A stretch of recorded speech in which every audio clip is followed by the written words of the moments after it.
आज मैं लाई हूँ आपके लिए बहुत यमी और 5 मिनट रेसिपी। बिस्मिल्लाहिर्रहमानिर्रहीम। अस्सलामुअलैकुम। शाद रहें, आबाद रहें, हैप्पी रहें और हेल्दी रहें। यहाँ देखें, मैंने 1 टेबलस्पून छिलकों के साथ एप्पल लिए हैं, 1 टेबलस्पून यहाँ मैंने कैरेट लिए हैं और 2 टेबलस्पून यहाँ मैंने पत्ता गोभी लिए हैं। बहुत हेल्दी सैंडविच हैं।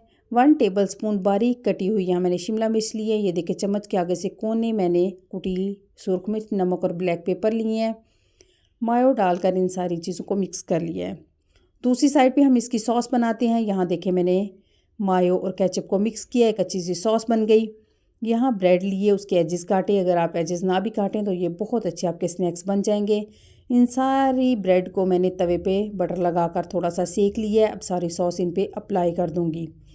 ये देखिए, अब अपना पेस्ट इन पे लगाया। अब दूसरे पे देखें, यहाँ मैं पत्ता गोभी लगा रही हूँ। अगर आपके पास सैलेड लीव हैं तो सैलेड लीव लगाएं। टमाटर रखे।